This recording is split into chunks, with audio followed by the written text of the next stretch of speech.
Hey everybody, this is Steven from PopCultureMaven.com. We're back with this week's new comic book reviews, and yet it's kind of another small week, folks.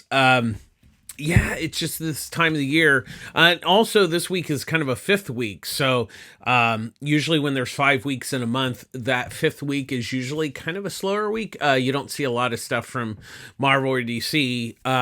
Or you see a lot of, like this week, there were a couple annuals that came out from DC, but otherwise there wasn't really any ongoing series that really came out this week from them. So with the small week, let's get going. First up, we have Somna, number 2, written by Becky Cloonan and Tula Lote, with artwork by Becky Cloonan and Tula Lote. This takes place in the, during the, like, witch trials and stuff of, like, the 1800s-ish era.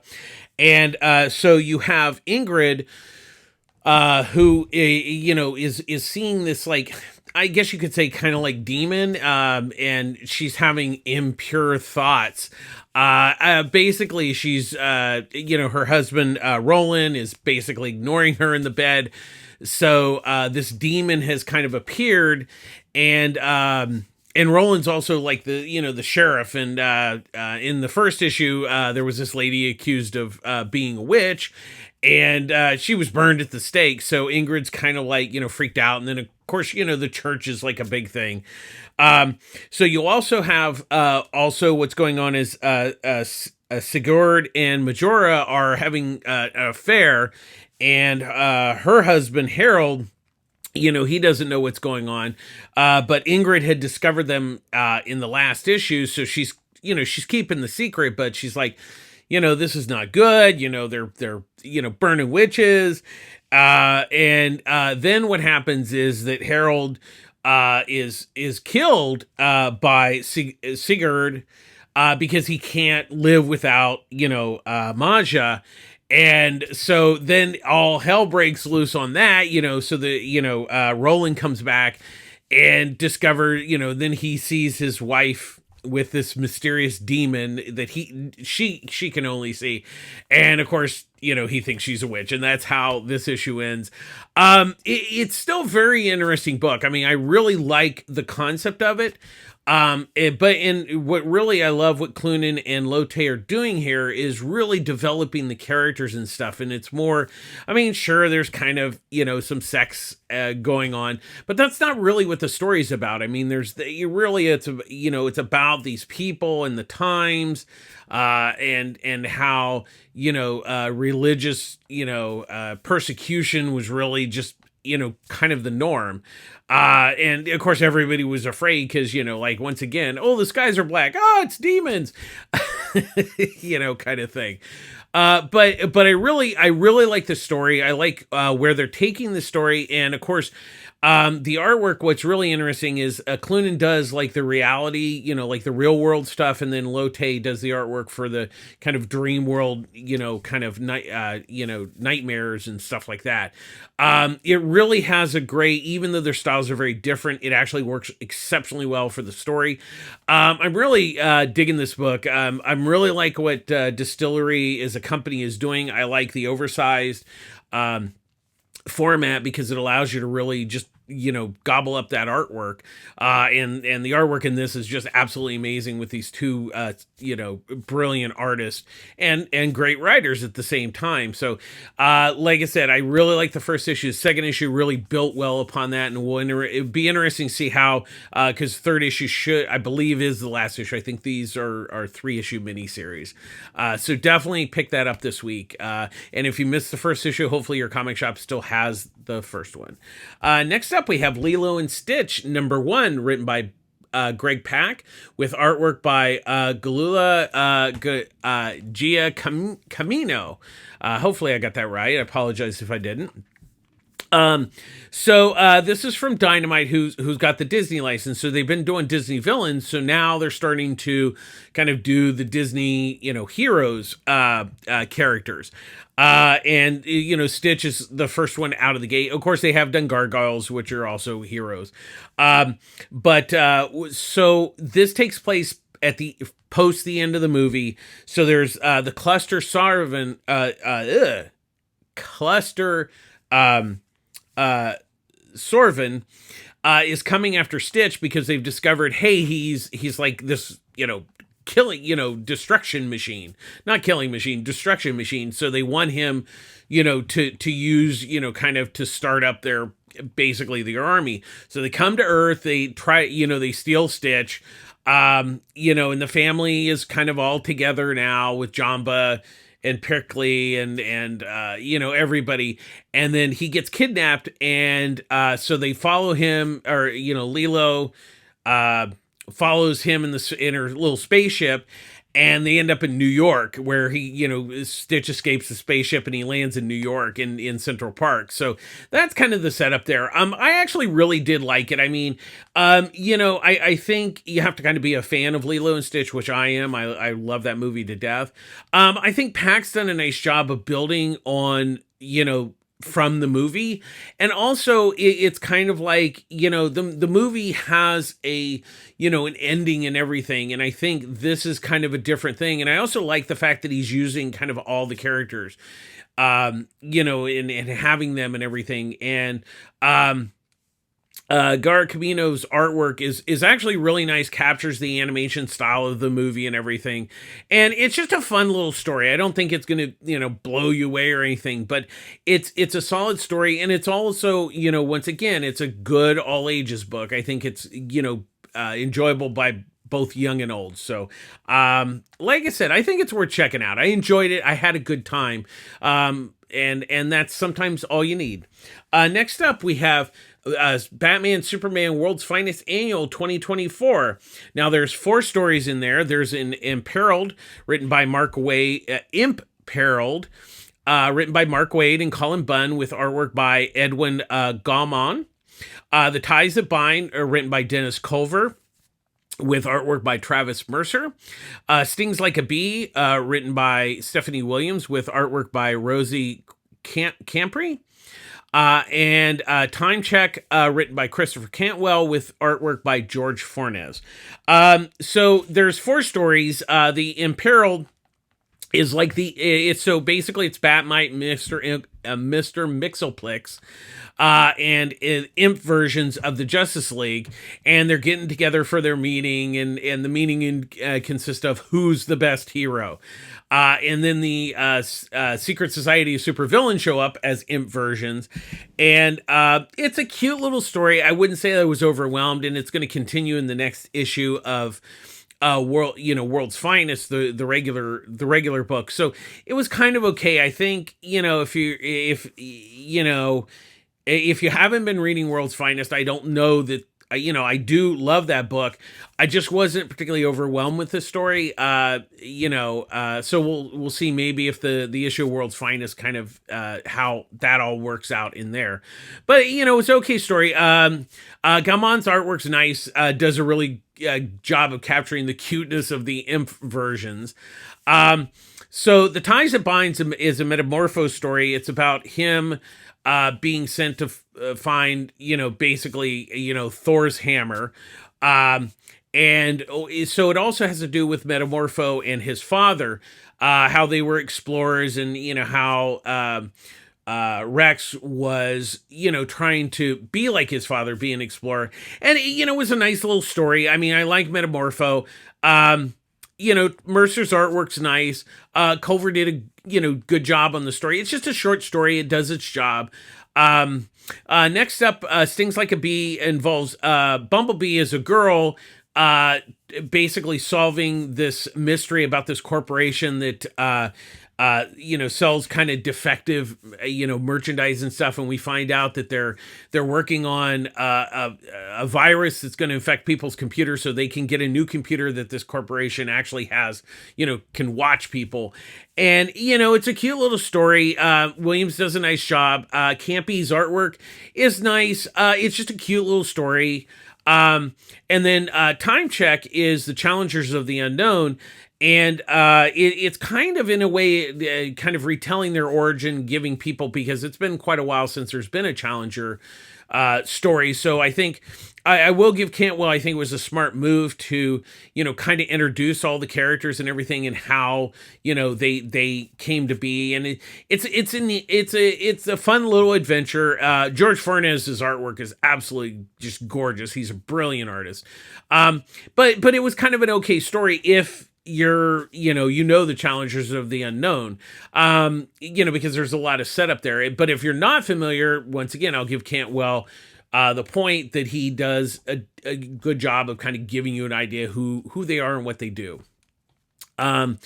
But overall, I none of the stories really super grabbed me. It was okay. I mean, I like the fact that there were different stories, not just, another Batman and Superman story. I did like the fact that there were, 3 stories that didn't have to do with Superman or Batman. But overall, none of them really blew my mind or anything. So I would say, definitely check to see if you like it, check it out at your comic shop. But overall, it's not something that really was overwhelming to me. Next up, we have Duke #2, written by Joshua Williamson with artwork by Tom Riley. So Duke has been framed for these murders that he did not commit.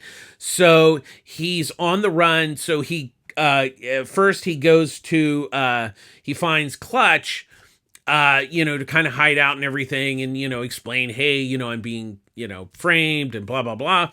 So, Clutch, he is going to help him. And then, so they get attacked by, Rock and Roll and Stalker, capture them and take them to the pit.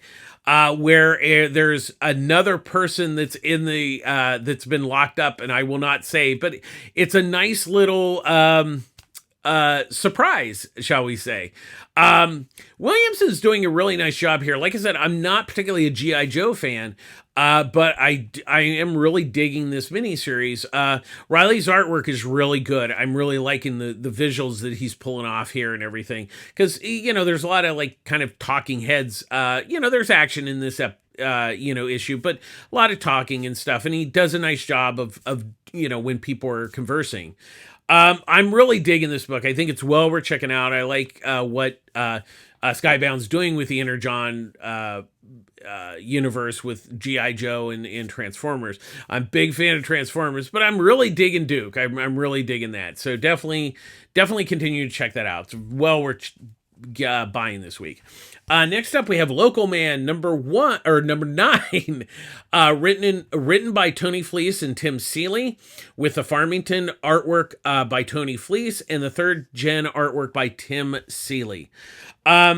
So this issue, Jack discovers that Inga has been really involved with the corporation, the ones that create superheroes, and that the reason that she's her business is done well and everything is because corporations basically, funneling money to her to, because they were doing these experiments just outside the city that we learned a couple issues back.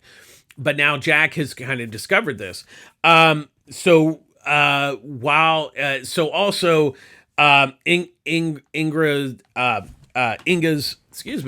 Inga's husband discovers that Jack and her have been having this affair, and he's the sheriff, so he's pissed.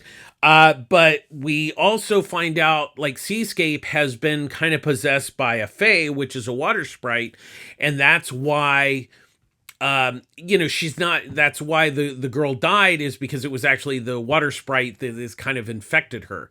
And so she's now creating a typhoon in a Kansas town. So there's all that going on. And then the backup story by Seeley really gets in, is kind of more of a backstory about Ingrid, kind of how she kind of came to be, involved in everything, because she was just Jack's girlfriend, back in the day. I really like this book. If you haven't been reading, you've really been missing out on a really solid book. Fleece and Seeley doing a great job on both the story and the artwork on this book.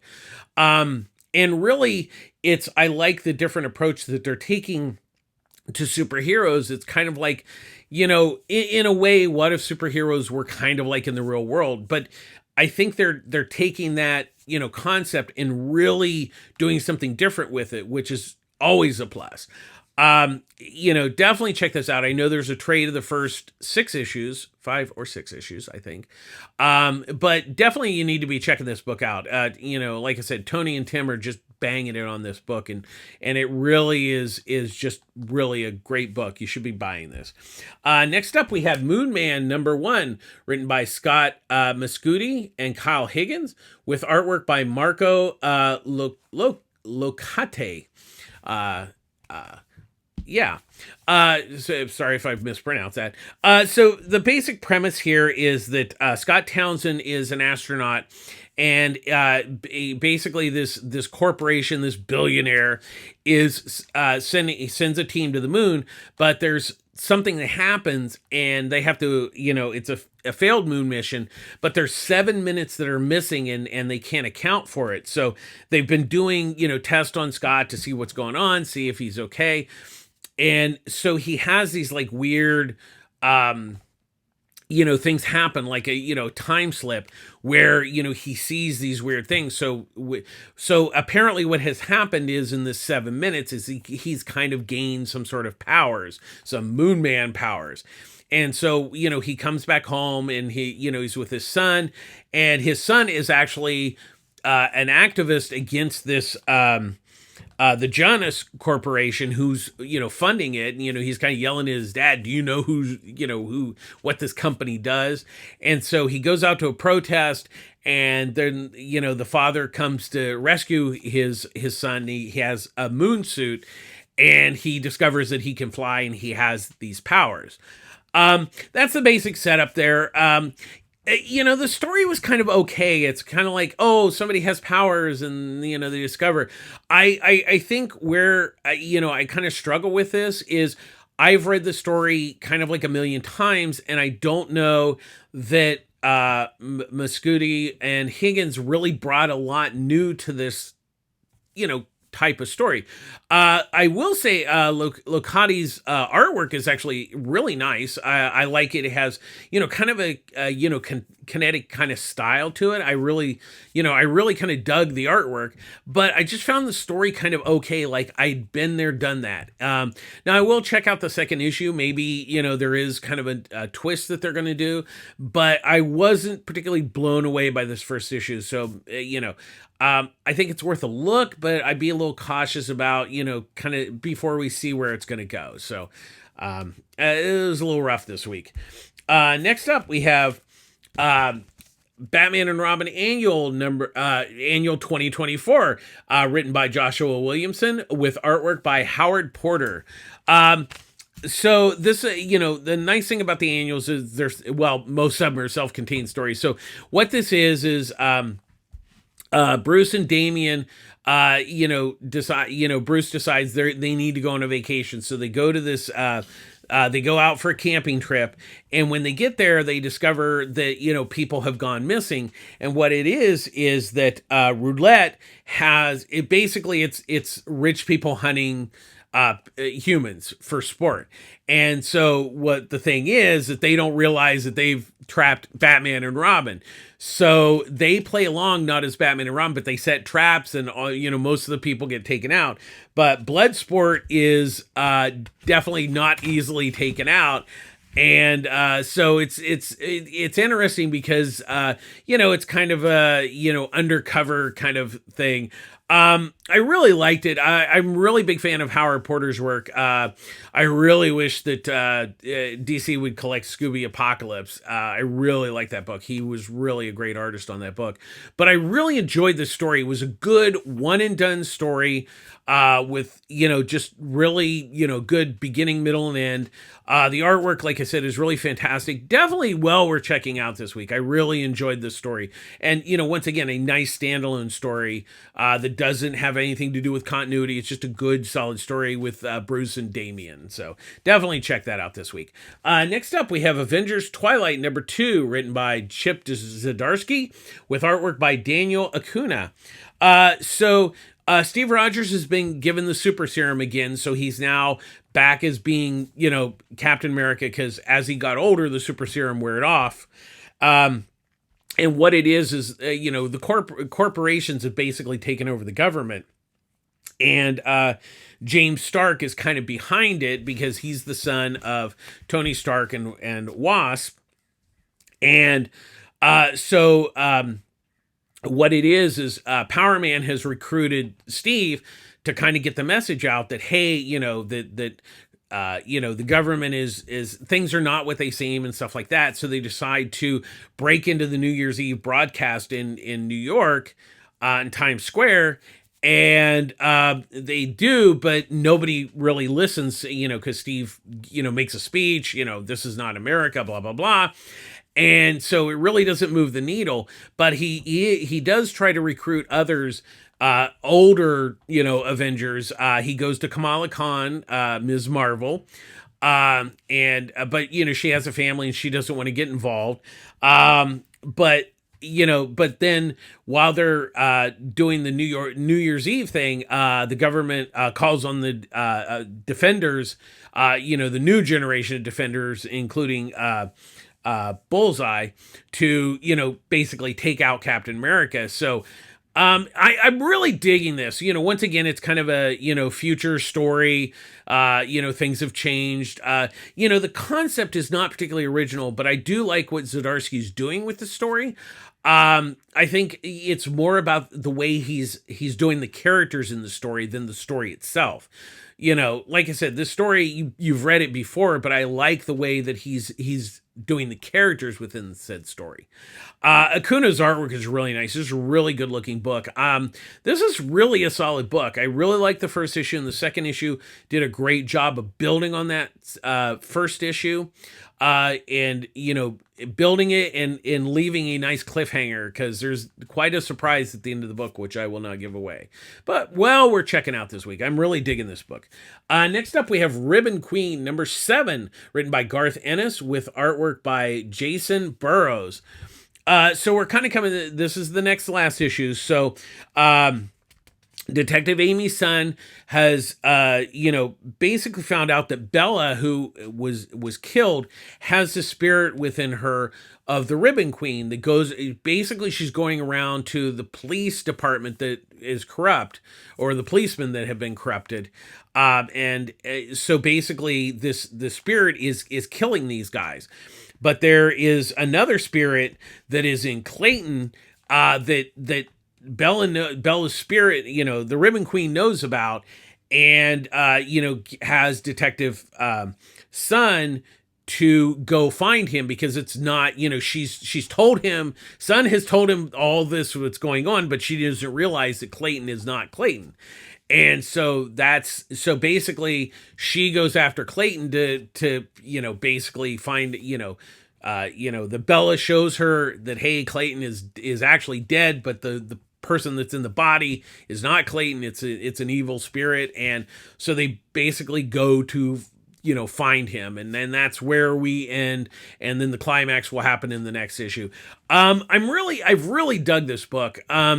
It's visually kind of intense, because there's, the violence and stuff with when the Ribbon Queen kills him.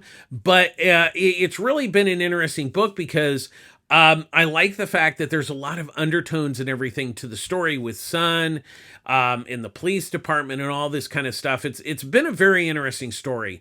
Burroughs' artwork is really, really good, because there's been a lot of, once again, there's not a lot of action at times. It's just people sitting around talking. And once again, I always say, if an artist can do that well, then they're a really good artist. And Burroughs is doing a really nice job. I really dug this book. Now, I know it's going to be hard to find individual issues. So I know after the next issue, there will be a collection of the trade. But I've really dug this. So hopefully Ennis and Burroughs can nail the landing on the final issue. And finally this week, we have Batman Off-World, number 3, written by Jason Aaron, with pencils by Doug Mankey, with inks by Jamie Mendoza. So, a quick recap. Batman went into outer space to find out this there's this Black Sun Mining Company basically kidnaps people, makes them work, and goes around terraforming worlds and destroying them basically by just taking all the stuff, minerals and stuff. So what it was is that the captain came to Earth, beat up Batman. So Batman, that's why he went into space. So last issue, he escaped with Ione, and he landed on a planet, and now he's got this Barb Wolf with him. So it's like his dog, it's like Bat Hound, but like this metal wolf that'll like eat people. And so he's like, okay, we need to stop this ship. So he convinces Ione to fly him back up to the ship. So he basically takes out the captain, the slaves take control of the ship. But we also find out that really that's just one ship, that the Black Sun Corporation is basically these two twins, and they're going to find out that, Batman's evolved. So, because basically Bruce is like, this is just one of the pieces of the puzzle. We need to take out the head honchos. And so that's where the story's going. That's where the story's heading. Once again, the first couple of issues I liked, but I really was trying to figure out what Aaron was doing. I mean, Batman in space does not make a lot of sense, but as this series has gone along, it really has came into its own, which I've been very impressed with. Doug Mankey's artwork is really just fantastic in this book. He's a really great artist, and he really just, makes this book pop. But I love what Aaron is doing with the story, that it's a lot deeper than just, Batman in space and, stuff like that. So it's really definitely grown on me as it's gone along, because like I said, I liked it. I just was unsure of where he was kind of taking it. Now we really see where he's taking the story. And I think it's really been off to a great start and really building nicely. That's going to do it this week. Like I said, another short week, another small week. But as always, public service announcement, I get all my comics at Pulp Fiction Comics, Long Beach, California. Ryan Skinner, the owner, runs a great store there. There's Wendy, there's Annie, there's Derek. Check out their socials on Facebook. They have a great pull service so you don't miss any books. They have a great selection of trades and graphic novels that you don't see at a lot of comic stores. They offer discounts on those trades and graphic novels every day. They have a wonderful all ages section. They also have a section for local creators too, for books and prints, which is really, really good. And they also have kind of like a used book section. So not all, sometimes there's new, but it's the trading post. So people trade stuff in to get new other things. So you can find some really good bargains there for sure. But definitely, as always, support your local comic shop. They're the real backbone of the industry. And make sure if you order stuff, make sure you pick it up on a timely basis, because they have to pay for it before you get it. So definitely support your local comic shop. And as always, we end our show with be kind. Be kind to each other and be kind to yourself. I know things are tough. Trust me, I get it. But being kind doesn't cost anything. And also be kind to yourself. Take care of yourself. It's very important, because if you don't take care of yourself, you can't take care of others. And, try not to let things get you down. Just try to be positive. I know it's hard some days, but, definitely, take care of yourself, and being kind to others actually helps you take care of yourself, because it really gives you a good feeling inside. So, that's going to do it this week. Thanks as always. Now, please like and share our videos. Please subscribe to our YouTube channel. It's greatly appreciated. Comments are welcome. We've had some great comments lately. So thanks again for all those. And, continue to watch. We'll be back again next week with more new comic book reviews. And just take care of yourselves out there. This is Steven from PopCultureMaven.com signing off. We'll see you again next week, folks. All right. Bye-bye.